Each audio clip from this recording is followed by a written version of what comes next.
guys, this is Untouchable Mama. Thank you for watching our video. Thank you for being there for us. Please do not forget to share with your friends and press the notification button. Also follow us on Facebook, Untouchable Mama page. You can also see me on Untouchable Mama backup page. We are there for you. Thank you for being there. Thank you, one love. I appreciate each and everyone. Bye.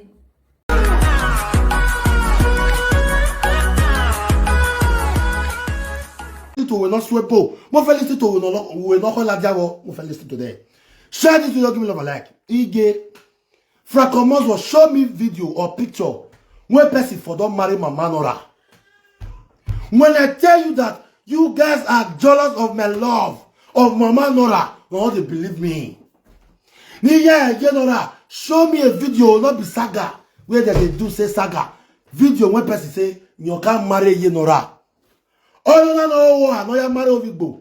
Yeah. Your marriage shall be a blessing. Oh, my blessing. We are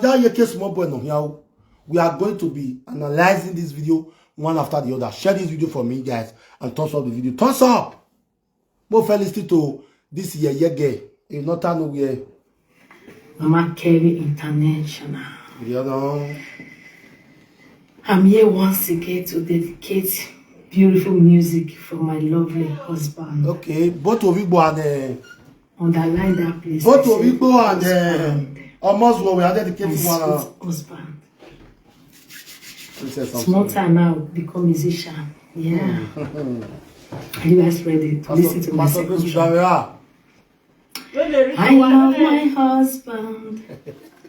My husband loves me. No any saga can change our marriage. Underline that please, marriage. I love my husband. My husband loves me. No any saga can change our love. I love my husband. My husband loves me. No any saga can change our love. I love my husband. My husband loves me. Correct. No any saga can change my bride price. I underline that one again, bride price. Jesus. I love my husband. My husband loves me. No any saga can change my bride price. I love my husband. I said husband. My husband loves me. No any saga can change our marriage. Let me sing the other one. You are the one I was waiting for. You are the one. You are the one. You are the one I was waiting for. Okay. You are the flesh of my flesh. You are the one I was waiting for. You are the one. You are the one. You are the one I was waiting for. You are the bone of my bone. You are the one I was waiting for. You are the one. You are the one. You are the one I was waiting for. You are the blood of my blood. The blood of your blood. Chai. You are the one I was waiting for. Desperado. You are the one. 30 years in a You are the one. You are the one I was waiting for. You are the flesh of my flesh. God bless the day I met you, my husband. I love you. I respect you. I adore you. Hi. My love, my Lord. Don't listen to side talk. Our love is more important, my darling. I love you so much. My happiness, my joy, my yori. The one that make me young every day. Even though they call me the day. Oh, you're a day. My love, how was your night? I know we slept together, but I will still ask, how was your night, my darling? I miss you already. I can't wait to see you again. I can't wait to see you, my darling. Have a lovely day. I'm waiting for you. Okay? Love you, babe. Mwah. Okay, if you have to another way, there's an anyam where you break, nice send itself go motor. My people, before we start, I want to ask. If I dey ask, what they do yes or no before saga, make saga start. Is this a wife or a desperate, frustrated Jando? Yeah, go spell on me. But what yes or no, yo? Franco Franco vous kekere go to bunugweje. When I la message Enogie we message Bella Becky. Et donc plus il peut vieux yo tore neni ah. O et donc plus il y a wolu wala dia. E wo pa go awolo ma. This is what we call karma. This is what we call karma. All these things that you have been doing to people, they will be clapping for you. They are doing it not just to you, but to the people that are around you. Now, Ovigbo, here Kevin, for all the more you don't see date for your life, I mean on my wall, but I will choose Ovigbo than Franco. Ovigbo show you love, Magwa Kissima, because where you dey look for Binima, where you fair use mouth, take talk, say, yeah, these are the women who turn Europe, say, we follow Ovigbo at the end of the day. Yama meti lovey. Ichama strong. Now, as you let you know like Montana and Boy Matan, can you explain to us what is happening in this picture? Franco Moswo, see the responsible person with the toss say, oh, what responsible? For Brad Mom, for Becky, what do they? Oh, no, what responsible say? Do get responsible now. I'm a Brad Mom marry with now. You are free to date a boy as a single mother. But to come marry, here Kevin don't follow 4 different men. If Franco Mons was down or Yagba with 5. Based on say Mama Kevin did desperate, Franco Mons was still dead desperate. Desperate, John desperate. Come be desperado bread prize. Can I write it on the comment section? Desperado bread prize. Franco Mons was, if you not close today, go say I go put money tomorrow. When I use get set her up, get where they come that time. Where I take set her up, where I can't play audio. And every time money, if you just give for me, I go put money for you. Franco Mons will think it is just by bride price. Ovigbo was deported to Nigeria because Mama Kevin, in fact, Frank, don't please no, bless say not know the story. Despite I never see the picture of this man, but I'm going to tell you guys the story tonight. Ovigbo deported himself because of the stress where Mama Kevin can't give Ovigbo. Breaking news, this is the father of Papa Kevin. He bring his son come, he use and tell they look for another man. This is the abomination, this is the act of abomination in a those cyberspace. Now where they support Frank like us arrest na bongbene initial sir. Wagi baladia gwan because no say if Frank Mons will bomegile there. There is nothing you will say to me right now that will change my narrative from Franco Moswo. It time away from 1 month. It tell my way. Yeah, why I Franco Moswo steadily wano. Now, Franco Moswo, let me draw this picture up a little bit because I'm bringing something now. I'm bringing something. Let me see Kodohiri. Come down. Now down you the day for all my video. Wa do zaga wa gbon gbeluwa. Wa sun. I mean, the boy who give a paper because now Komu marriage with that. That's Okomu. Yeah. Marriage, now, Franco Moswo. The picture that I post where they up. This one and when I know my Minora. 1 month or why you Nora. Nora never born for year. Franco Moswo. Umami go when you are young girl. Then you Nora ye. Una we de na gbogbe. No we boya wo komu. How can you say you are nice? Mama Kevin is coming out now to tell us that she's nice. You are nice.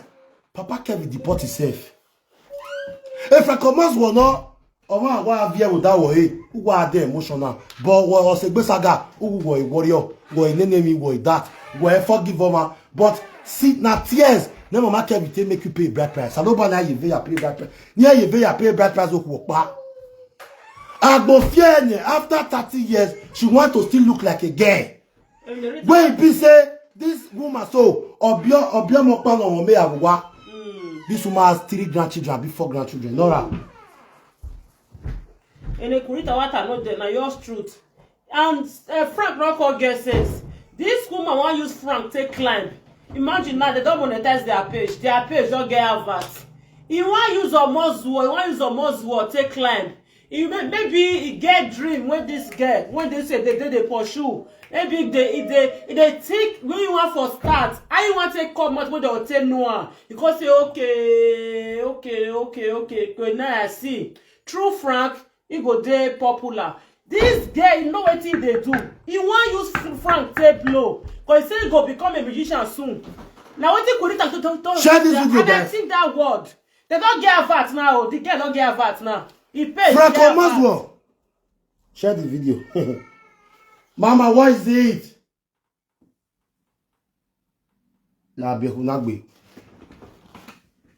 Franco Maswo.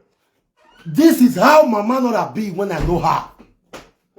Yes, that's why my children fan. My children collect all beauty. If they're close to me, Franco Maswo, I want you to bring out a man holding Mama Nora like this. If they're close to me, one never born. If you close to me, then you don't know say I be. Say Mama Nora do a couple marriage. I be Nigeria or I be Benin girl. Like this. You see me one never born. Franco Maswo, not be you. Where?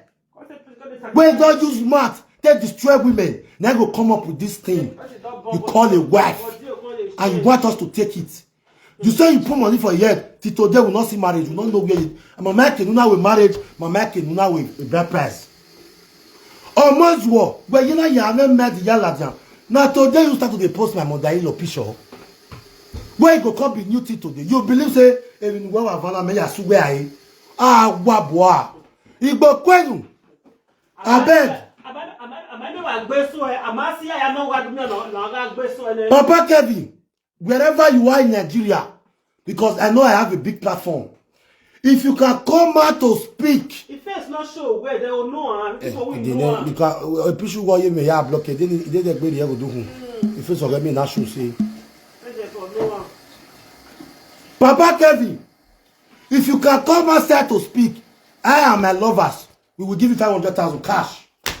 On my promise in the bank. Or who I tell that the other one, we will give you 500,000. This woman is a bad person. Franco Maswo just the bear. We wala na. Women we for your men. Us in one way we. Eri nga asu e Kevin. Eri Kevin na deported by. A man that have peace in his house will never deport himself. No, they say go do bad thing, they deport him. Nala, oni. Don't try to take carry and come. Oni nala. That is a pet. You don't ever see person where he talk say maybe 2 people go to quarrel. Two people go to quarrel. Then the other person go say na me wrong. You don't ever see person where they quarrel go tell you say na he wrong. We never hear from this man, but my fans say man 500,000 for him to come talk. Now, here Kevin Ogunagbe. Umanala wa ave gbe ba gwe we manala dia no do sin one Frank Maswo no do so party ni Frank wa bi you no re mi iyu a David agwati gbe hin asun wa sun me ni je iyu e Roslyn no we o Mrs. Agmotan yin na gbon e mata no David agwa no sun very we ya sun eru gba ya David agwa iye Kevin unwenwe e video no we na ya sin wo ya inwo sono. No saga can stop my love for you. Eya ewe, ererewe, okpa nesis nuyari 94. Old boy Gavin Ngweje, omakeke na mi ngwe gbo ovye kia, ni na loge Franco Maswo. see better man of Igbo that they love. Igbo kwenu. If Igbo man love, you go be like say now Igbo you see. But to Mameti you bought there, you say. Now, after 4, this one are the only one we will not see you. We never see Ghana man with you. Ghana man, we will never see Amo. Your daughter wait don't born for Nigeria. We never see that one papa. God forbid bad thing. Frakomos will was arrested while one will give that war. Yo, una shame. They shame me. If me did this kind of category, make a yalla in Facebook.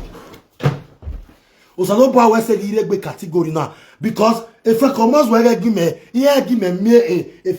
me fast. A boy me life. I won't power agree me.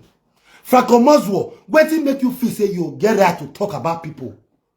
Then nobody go feel find you. What make you feel like that? I beg anybody know this man.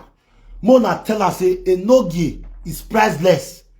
Where he there for Germany before he go call me may not tell me anything. Credit 500k. Bah. You come my platform cut up. I'll give her 250.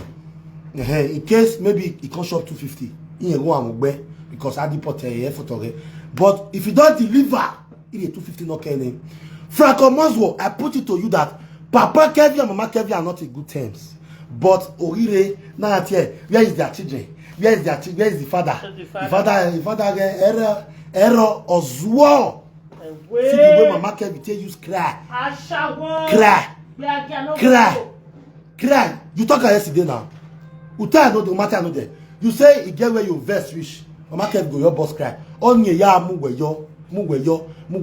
I don't know where. You claim that you are Umenwe, but says you not get. Okay. A woman where born for 4 men. No bride price. Where you 1 nice. Not to have verses to go more than Nagmo. Go more that we don't see for this journey. Ian Marcel or Donna.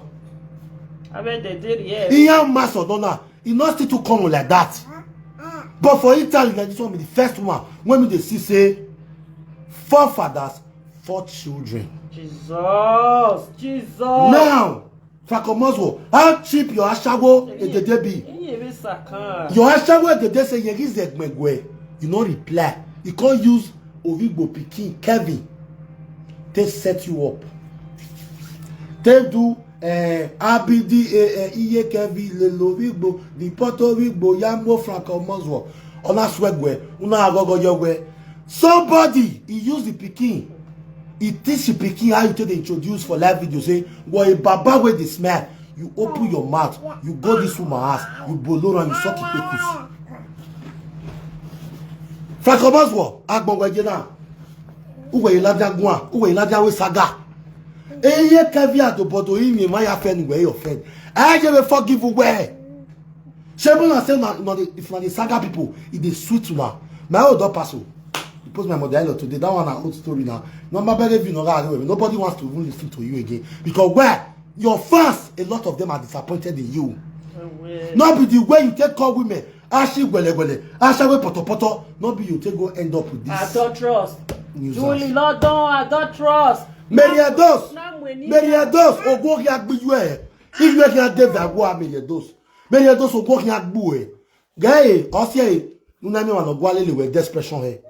Meriados, he will present our the better will present our Ogunya do amugwe, a dead egbe no ragmon. Ah, the friend there, I don't know yet dosa. Meriados Ogwagua, Ugin Ladiano de Rita, where on what he did. Meriados man, I'm yagwe, Mane Managmo, where we get left a rat, where we get left. Meriados, oh, that out the bomb where he want to go with Sigo Moda with him, Sigo Moda, Nove bien in Cameroon. Sigo Moda no ya bien imi. Monsieur nous Meriados, Monsieur nous ye egbe a.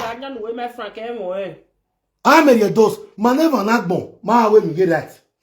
When let semi spirit, why we get left because emi no do ta no there. Even Mama Lovely. They thought say we should dey be that one. Mama Lovely, with all due respect. O marry the matter na yasu no. If you don't know I tell of you, relax. Don't back. Go and shop it back. Yare back. Because me, I'm not going to leave on. That's the way they do to people wives. People get friend. I go do it to Mama Kevin times 100. He go feel and say yes, and person they talk. Men no give no. See now, Papa Kevin don't come outside now. How you want waka? Oh, Vigbo now go see picture for Facebook. He go shock, say, Kedi Cody. After I just run from this woman see the drag her because you are dragging Ovigbo to the saga right now. Ovigbo, you, if you be responsible woman, you'll do everything to take down my back. This life, two things, life person they drag. If that you document, you defend Pikin. Or Pikin, you defend document. Frank Omaswo. Frank not get anyone. Apart from saying he don't even get anyone because he not go even get. Mama Kevin, how will you explain to Kevin that the person where they come about with the smell say na your uncle, not be your husband? Frank Omaswo, you are the only presenter that did audio marriage. As you say, you get mad rich. Julie Loadooh, what you wa, we wanna know wa no bo. Iye na bo wa, we wanna know wa no bo. But when you way audio introduction, I be married, you know, my baby, nobody see her. Not to celebrating with my wife. When we want to come aside, you say na fake. About now you will see. Take go do. You where we see, we not see your own video. We not see video, we not see picture. So how we can't see you go do? We better ignore way. Jealousy. Going to your head up in life you wear. Your fans are even disappointed in you because why? This is not what they expected. Una with fair brody. No neko no ama. Oma we hospital right now. Abi aye check up. No ya your body gweko. Ona do ya fully fast or wage. Iga emene Enogie. Oma ye second wa ya mo evidence ire. Nike ya go sis there where wa aroge doctor. Who wa ma video face doctor. That ma only bury face italo. But the wa bere wa we ultrasound. The baby is moving fine. Oh, I want your pa me home. I'm fine. Italo. Even why you black you even the doctor we hospital wa now where who am show face or wa show skin body you only abeg when you Kevin lo with the fibro below na me na do mo ro the fibro do ya gbo le no ya operation tell me Frank Omaswo or when they want when not don't go no ya with fibro the neck no mo me na allow Frank Omaswo oh ya we say Italian government wa we say when I cancel Okomu marriage. Oh yes, arrest your lie. Yes, arrest no, you know. If not, that's arrest our Regana. As arrest now, our Regana. Just see their lives. As arrest and mama only Regan, Godfather or Yamu the day. Just imagine their life. We no you know ya there. Enogie and go Enogie. Ashi wele. Between it post appreciate no rabban again now. Single girls, I love them fair. Ogumana fofwa memu. Now only once I don't do black base for my life. Imamu one in black you wear, I must say, but everybody get their spec for life. Black is beautiful always. Everybody get their spec for life. Hey Kevin, you have to come out and speak because I not go saga you today. But if I don't use you to sing for 3 days. Maybe you come at that time. That time your money go deduct from 500,000 to 200,000. Because I get big platform. Not be only people they watch me. Anybody where you know this Papa Kevin, may come to say, Enogie don't post the picture. What you Enogie do? What you Enogie do? What you I do Enogie? Where make Enogie post my picture? Your baby mama, where born Kevin for you? He go date one year boy, one nuisance. Where they insult women for social media every blessed day.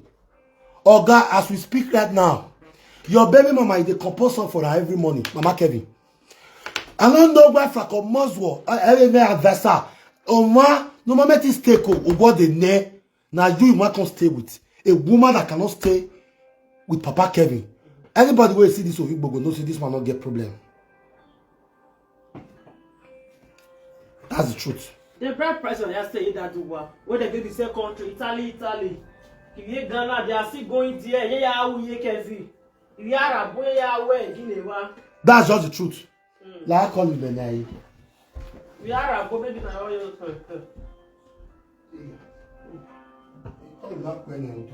We are a boy, Ashi wele. You can't move, you can't carry the organic of them all. Okay. Message me, Thank you so much. Igbo kwenu. Igbo kwenu. Kwenu. I never even do live video reach 45 minutes. We man we yakuna fakomozwo. Enogie. Ya banwa. A big disgrace in me. Ya ari enwe. Remember me. Etu gwale loko don. U make no kejo na ya mugo yon. All of you, he lied to you. Like my when ya. Ogi to my when na ya mugo yon. You don't even know. I know ya. Not for any money. I pray. Share this video, guys, and thumbs up this video for me. My name is Enogie. My name is okay.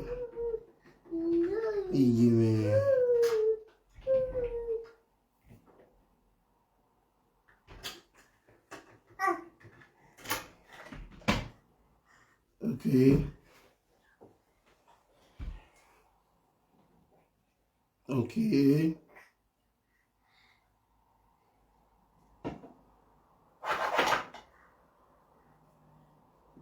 Okay. Thumbs up this video.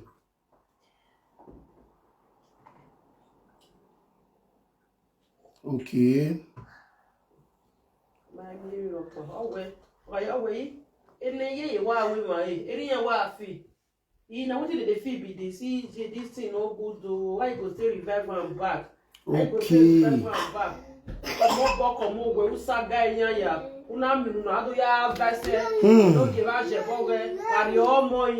Story. Only what I love I like him. Story. Once upon a time, not that say. I want to read it out. Hello, good evening, Enogie. Enogie, good evening. Listen to this information clearly. Frank never paid bride price, believe me. Your screenshot and post them. Maybe not question another that you they read. Yes, now. After this one, I'll screenshot and post them. After live video, your screenshot. Frank never paid bride price. Believe me. On the 9th of March this month, that be the marriage for Upper. Okay. The marriage for Upper. Okay. Wow. Okay. I dey try to figure out something right now. If I can mind me, share this video, guys. Thumbs up. Wow, my wagman. Share this video. Thumbs up. Okay, it I mean, you only post and I send the gumesi. Before I read this thing. I mean, you only post. Share this video, guys. What's the book at my way marriage? Wait a minute. Wait a minute. The girl don't even send me. Facebook, you want Residence. to play with social media? Okay. They don't even send me the Agbaka. Who they? That this saga they sweet. Share this video. Now I post this one first. That this saga they sweet me. Oh my God, this saga. Can't post it before addressing it. This saga is so beautiful. This saga is so sweet. So for the girl says that this one you want to confirm her. It cannot muyari na him. Address or yena muyari na him. This saga is this so one na Agbontan and Papa house. As the Mama Diana ya bury here with water for him. Interment follows immediately at number 114 Ewell Street off Sakmoba Road, Benin City. Now I cannot read it. Share this video, give me love and like. Franco, you don't even know what you take the play. Obama never wear. He go over Mama Kevin. Yes, nah. Ugnabe was the only one Ladian. Uma Uwa Saga. When Ladian we do here. Ladian Wabwa. Only I want to read the thing. Okay. Then now the person say me I know call and I say no. No, not call. You will be my special informant. Enogie, good evening. Enogie, listen to this information clearly. Frank never pay bride price. Believe me. On the 9th March this month, now be the marriage for Upper. I swear with everything. He go bring out the picture anytime from on the 9th of March. I talk Italian with my marriage. Because when the second last day go for still bring 1 or 2 pictures. Sure. He cannot bring anything because he never pay. Introduction was on the 20th of January. Whoa. Mama Kevin gets only 1 elder brother, which I know well. Mama Kevin had 2 big children, girls she gets. 2 big girls. 2 big children, girls she gets. Them not quick agree for the marriage too. He said the Juliet children, so they not quick agree for the marriage too. It was a very big problem. Mama Kevin, elder brother, and her 2 children not agree for the marriage. It was a big war. Believe me. Even Frank family not even agree before. Frank was having a big war with the family before they agree. He threatened the family before they agree. You know, Sabi was saying Frank Omozo, sisters and brother money. So now, what did he get? Hey, he made better information there. Oh my God. Formatting small boy. Frank Omozo, the small boy. You threaten your family, say, if they not allow you put money for this woman head, you not go send them 1 naira again, and you go saga Abiyuwa. And they don't want me you saga Abiyuwa because why? Abiyuwa has been their, in fact, their helper. Share guys, love and like. Please. Right now, right about now, you say you don't want Abiyuwa again. No, they try for share, love and like. Remember 2-3 weeks ago, when Frank Omozo come and say, make the tell Abiyuwa may remove her from me. And make go serve his sisters. Una remember when Abiyuwa, when Frank do video, because they say, what time Abiyuwa no be bo, not your boy on a kuri. Una remember? That time the marriage still the war was because Frank Omozo family be no one agree. Make Frank Omozo marry this Ashagwa who they call Juliet. Because why? They know say if he marry him, the picture come aside, Abiyuwa will start to send the money. That's why Frank Omozo family be no one agree. Right now, Juliet and Motel family, no one be still agree. They said this woman get 2 lovely girls for house. And those 2 girls don't they born. The woman have 5 grandchildren to expect the 6th one. Yeah, with the 2nd begin. When this woman get for us, it will born anytime soon. So like 6 grandchildren. Jesus. The elder brother, where the UK of this and more time, he no who support him. Say make him marry Frank Omozo. According to waiting the elder brother tell him say, wherever Facebook here, wherever social media, you want, because they use me to tell that this is a Juliet say, well, ni ado legbe boy na do ariye ozan. Yeah, a family now. Desperado de denago. Hey, I don't care. Imaya.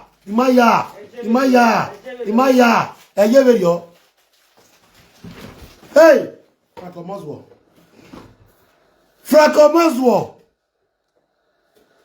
Oh, 5 grandchildren to expect the 6th one soon. Now you they proud of. Say go do introduction on the 20th of January.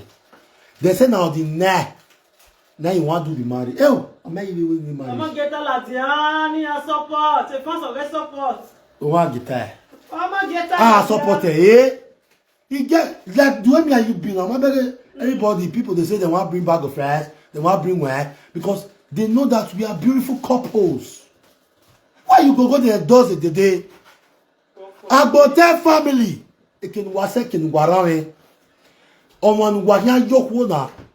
Tom duan we do cyberspace. Thumbs up guys, thumbs up. Oro wi piane.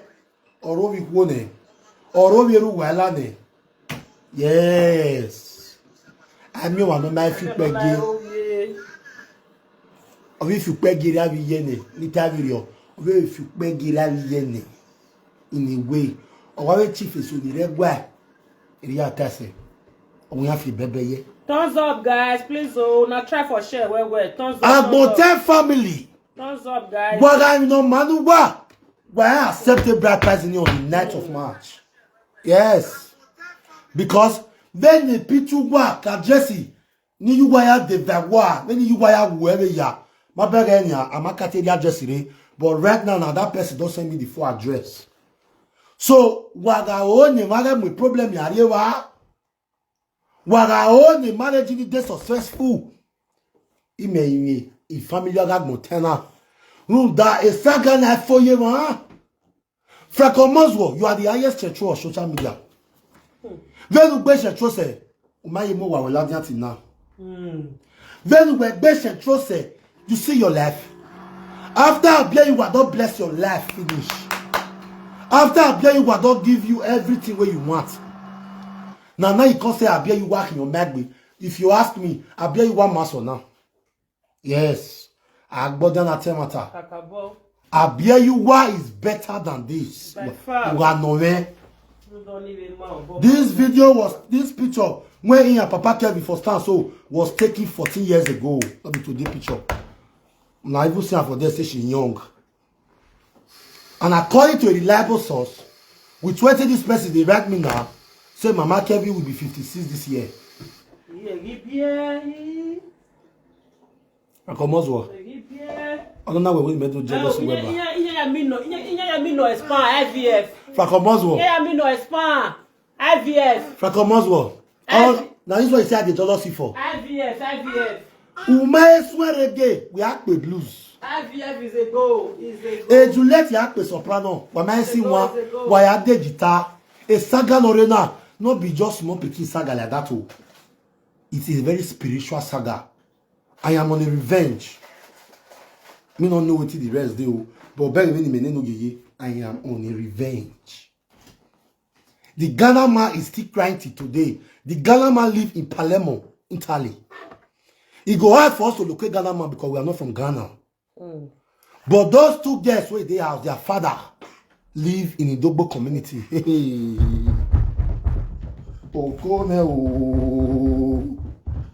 The guy say if the man is even going to come out to talk, I should please not to post his picture. I promise you. I promise you, my informant. If that one where you felt all those two girls for, we're not the one, no problem. We're not the one. Who be this? Say respect the death, please. Eh? Ah, no one need respect the death. I be Joe. Like what reply any block, Wala. Wala. What reply any block, nobody respected the dead. Which dead? They died of him. When they left for my father, say na you like my papa, or say we are not fit forgive my mama sister forever. If my mom forgives her younger sister, I will come out and deny my mom forever. She ceased to be my mother. Joy. Reply any block, Don't say that to our fans. Please say it not to in mama grave. Now Joy say respect the dead, please. Hey Joy. You are our fans. Don't say this again, oh. Hey, more than reply on my blog. Don't live on our fans. Don't say that again, oh. You blind. You will be our own and they write this kind of thing. Don't say that again, oh. So when they do it to my father, you believe say they see my papa picture, they no post. This one say now to go video the grave, the video in mama grave. You say respect the death, please. Don't say that again, oh. I don't want to curse you. My mama they beg for you. Don't say that. I don't want to insult you because Mominora and some people they beg for you. Now our fans. Don't Joy, say that again. If you are my fan, you are not supposed to say this. I'm sorry the way I talk to you. Don't say that again. But if you are my fans, you are not supposed to say this. Please. You see everybody they say now my fans. Sorry say I dey shout for you. Don't say that, please. I believe that is a slip of tongue. Say Enogie no vessel. No problem. Don't say that. No problem, Joy. I love you. You know I love you. I get your number. Jack say thank you for the star. You heard what I said. I said I am on the revenge. And now my darling, Hello? Hello? Okay. Oh, that's how go on push where you down. Are we here? Go on push where you down. That's it. Go on push where you there. Oh, yeah, what? Yeah, we were. Dis-moi, dis-moi, on a qui est qu'on a fait.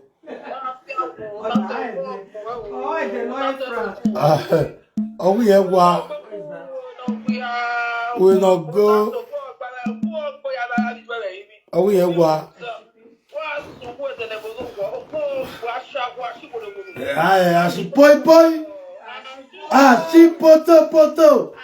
So poto. Ah, she sukusu. Ah, she wolori. Ah, she wo. Oh my God. Hey. Oh oui, wa. Ah oui, wa. Oui, wa. Yo, Pastor Grace. Okay. Donne-moi ça. Et pas donne-moi. C'est ça, donne-moi. Donne-moi ça. What's up, ouais. Et il est là, but il voit sur le marché, il m'a reçu anyway. Ah, donne-moi ça.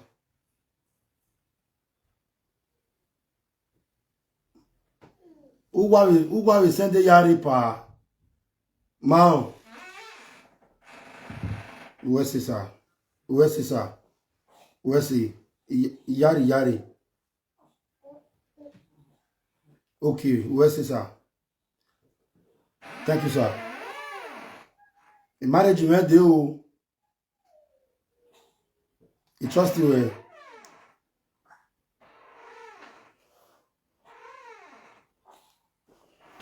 Idogbo community, the first man when he first born those two girls for before he traveled 94. I said the man say he won't call me. The man say he won't call you. The man won't call. Papa Kevin go still call. Share this. Oh my goodness. I've been on way up where and me a travel back way. No, you know now. Ya go. Hey,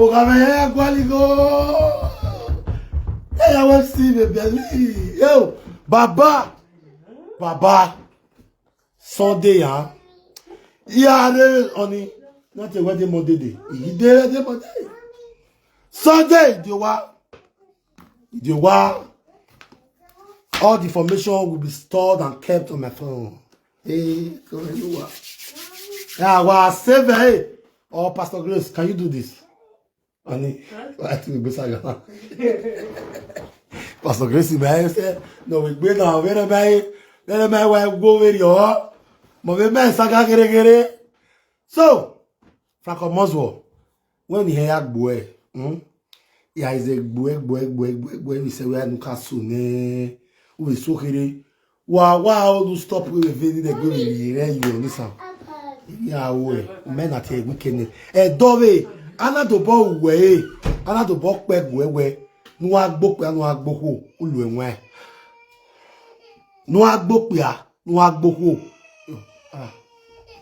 Where? Over them but no show.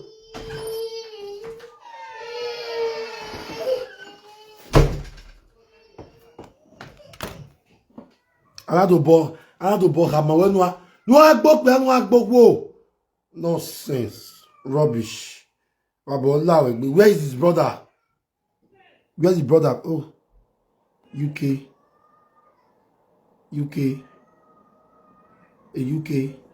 Amudia. Franco Mozo. Where is Emiye Kevin? Where are Emiye Kevin? Me ask me everything. Hello. Hello, Investor himself. Well, I talk by him.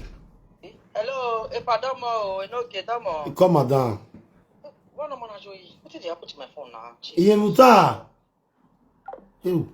You said they What is what information? I'm for nature. Go not call them about bear. Let information. Ebo. Oh yeah, I'm about bear. But that kind of information. Hello.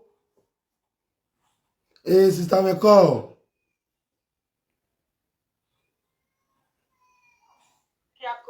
Where?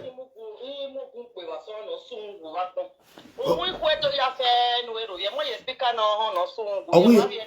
Owi ye wa. Uga so ngu Owi ye wa. Kia ko mo susu uno gbe kola. Owi ye wa. Beru ya mo bombe iko ya fe na yekendo kwe. Ikpe ya fe na yekendo kwe nuti e shetro na mi egwo e shetro. We we beriana. We o de ekpetu iminira. Yes. We o de 2 million na no ya we give we uga so ngu. Unwe kwedo ya fe oga to kwe, unkwedo ya fe no rewe bono emu goto no etie ya doctors. Benu mana keni ya yo no sungu. Era mariara, era o ware zo bolele adahia. Adanene era na rezo bohia because oku o we negbera. Kakabo. Kakabo era no le pa mi. Yes. O mo karotina ya era. Oku o demila na gbera kin. Era mariara, every man of the Bible, I say, oh, ya better than we. I wish to forgive is a gapo, or is there is a gapo. I was they say, era video, because any mama kid on allow. Oh, the spirit in Orizobo. Oh, Bera, Emila Bera, Porera Yamila, Porera Sun. From Vito Gampo, we are wa.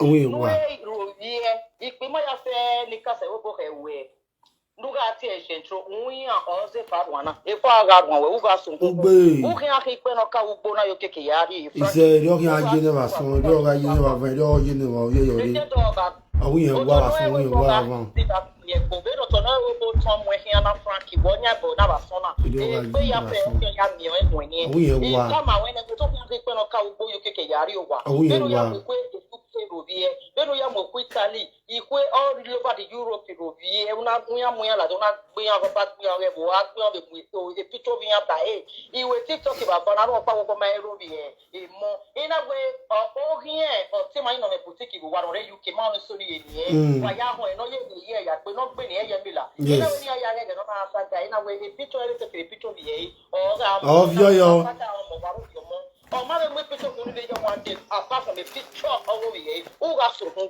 We are one. No more Latin, no more Mujelatia. Who got to poor, who got to poor Frankie, who got so who are fun. A moya fair, no, don't go, you can't go, a moya fair. Oh, my body, mamma, who can't saga you who not the saga sagovi, we are away, or Monica, or I will no widget or phone, the Bonagana, so we're no money, man. If you buy a new fair, no move by Jevin of your heart or what kind of man I am, or what kind of to poor. Only I can not come for your kick a yard, West Front. We are one. If you dog as a when a shameless boy, I won't feel way, Ebonari jetty, when I knew on my day for Vieto, neighborhood jetty. When I did jetty, when I got it jetty, when I got it jetty, Papa, if I got so who got bell, some got bell, who's so Nami, who got bell, who killed men of California, who got to we go ya for got to put. We pay a fair no etiquette, got to put. Who got some who got so got some who got women or you put away. Oh, Doctor, we can be here allow two. They buy your hand. When I have been here, when I told you to tell me to tell them in a cool way. You're on a tongue way. If you don't know Italy, have a tongue. He said, all that way. Who are soon with Mac, who so soon I'm your mom. When I walk on the water. Yeah, you know, I never saw avant. Toss up. Oh, we are one. You know, I never saw avant. I don't you say, I don't you say, we are the part of ye. We are what? We are what? So, let me say, he said, we see. Etu wagwa board no man or do you want because of hatred. Don't suffer, Nanya. Fracomaswo, who is not suffering? Don't suffer that. You get like the water, or we had to work prayer for the doctor, and she's right. Not be one day. He had to get a prayer for the doctor. But Fracomaswo, he can say where I will. It is good in the now. Believe you where we are so now. Osase no ro. May I remove? Don't you remove a picture here now? Wait. Wari orwe da dogena. Wari orwe da dogena. Guys, the orwe do anori orwe na. The orwe wa zorwe kwana. Do anori orwe na. Norinya oko.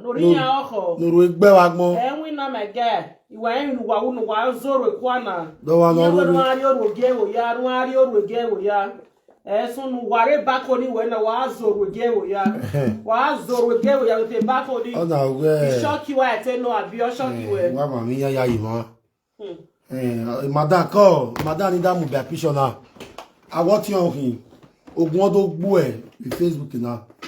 Bwana are Facebook na we fa commerce wo yo plaro yo ko. Bwana ajeyo. Oti wa do bot egbe me very oni. E tu wa block e. E tu wa yen aswe for 2 weeks. And we fa commerce wo wari. No mu dag mo geri and media. Share this video. Hello. Hello. Sister yeah. Have information people. Oh yeah. Have information. Yes, this information is very right. Frank, when you want Frank Nairobi, walk by no raving at here, no rage you can make Frank Saga, a boomerang with your honey. Oh, your honey now. Iba Frankie if you know. Ni no ya tawo ga de gbe fi gbe yorima. Afi yo mai ro yorima de. Before it take wa fi gbe. Ye no e ke ni e. Ye ki e mu pe ne kini ki an to wi ari oku. O si no na stop. Mo de ona do seize. Ona do seize. Ona do ya vasi. Ari oge mo. Mari saga ye mai la saga ime. Ari oge mo. Sana pe ba ko. E ya vasi no ma ba no fiero ko no wo ne lo ku no ne bo ma gba wu no e do ma gba wu no wo no e do a vasi. Ero we. Ama ke ni akete. O ku na o wo ba ti gwa je gbori o jana. Una gwa je pe we ya ri o ja. Binu gbe na e kini bo e na do. We ku e ki bi e do ma kin. O ma e. Nini bia to ajari ma ya aka mi ma uga o me tiki a wo e o gbe mi amia o ke fra ko pa wonu o wa igba pe yen ako do o ma fi gbo to nu leru wo la ko mu ju je leru nu lo de leru do leru o wi e wa bi ami we nu gbe je na e ni ate we a jo keke e ni a e tu gwa ko o wa asaga e fra ki ya leru agi saga e family we ni wa iwe don't let them now. Don't see one. What they get when you see your life. And you go where me because Umabu, Uragbo. Oh, Mahame boy, now again, boy, and I working now. Only you don't love it. They don't say, my brother, no. This is too much. It's too much. On our time, my boy, now this is. Oh, my radio. Who don't work with that day. On our smell, yo. On our gear, yo. Asa resi go iba bo ala gbe na so kegan wa ga gbo wa ya o ti no re UK bisho re gala ni aba ave mi ati ave information minister o wa to wa asile da ge wa mi bo we da pele ave information minister bo za for na people we see iyo baba ko wa to wa gbe he say who is that? Leave on. Okay. Now, one need the coop on me. What do? One need the coop on me on it. Osa say agbotan. Wa composing one. Ya composing one way. Magama wege. Isagana ge. E Frank almost was set with Sagana. As arrested him would die. Oni awa go wa. Hello.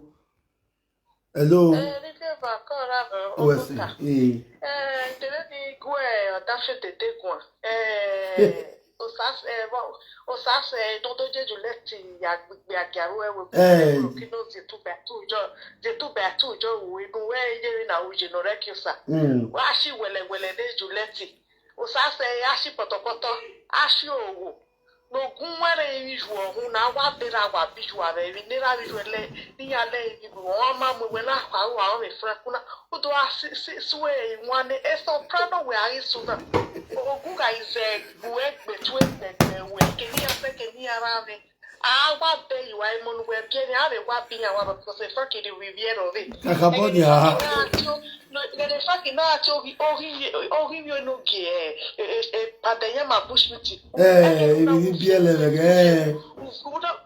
una wufie nwe daso una wunere une frake enwu weni ne enala we avio ekwina Oh, fair. Enweni afeli.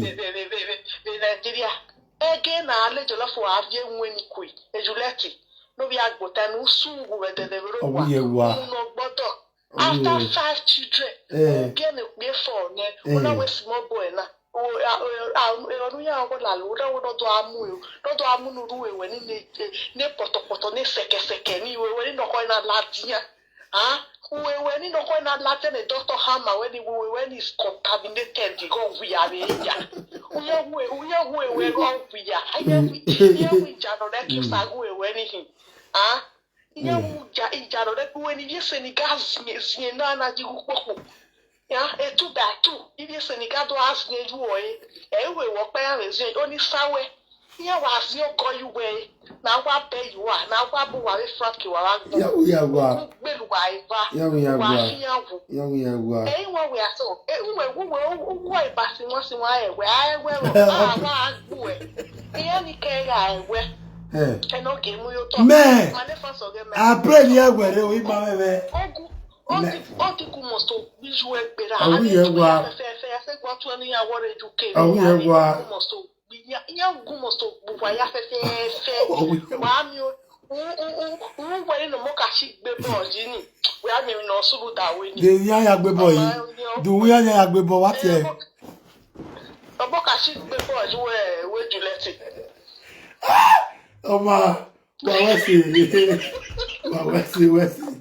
I Frank. Ubela gmonagwe emiero pa na ya mi wa musima. All these people that are encouraging you, Frank, Egori, Dede, because we be friends. That is why they look you, but they don't get what they go take beat you the day we go comfort them. You be one use Osasere. Not only you let the webo, you be one use them. Take pepper abia you are. Abia you are total you parlor in New Jersey.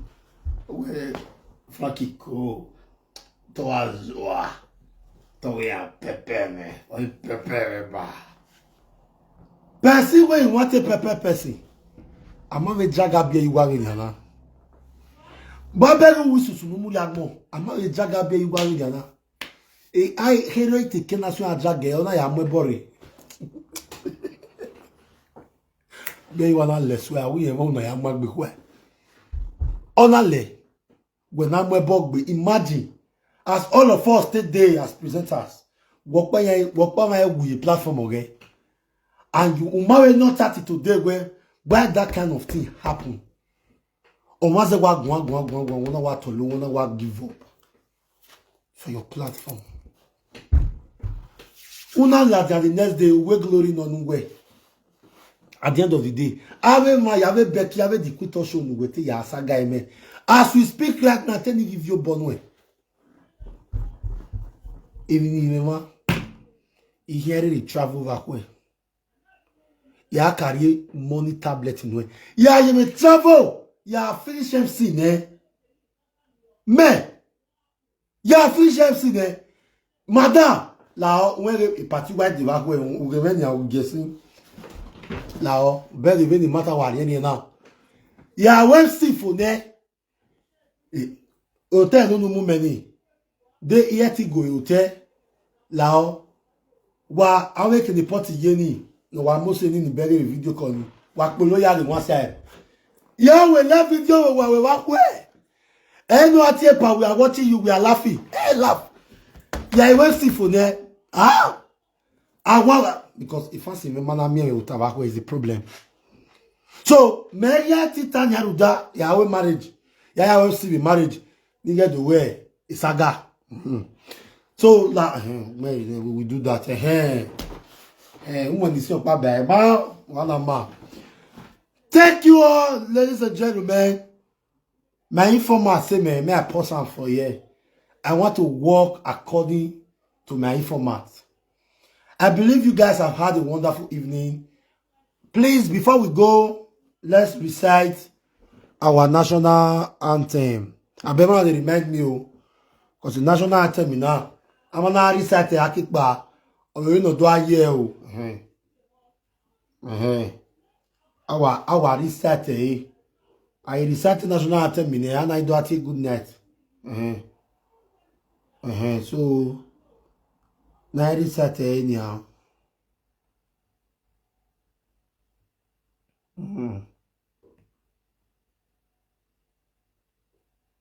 Let's recite it. Thumbs up, guys. Thumbs up the video. Give me love and like. Everybody, how are you guys doing? It's Mama Kevin. Mama Kevin International. I'm here once again to dedicate beautiful music for my lovely husband. Underline that place. I said husband. My sweet husband. Agbo Fiona. Small time. Yeah. Are you guys ready to listen to my second track? Close the prayer, my yo. I love my husband. My husband loves me. No any saga can change our marriage. Underline that please. Marriage. I love my husband. My husband loves me. No any saga can change our love. I love my husband. My husband loves me. No any saga can change our love.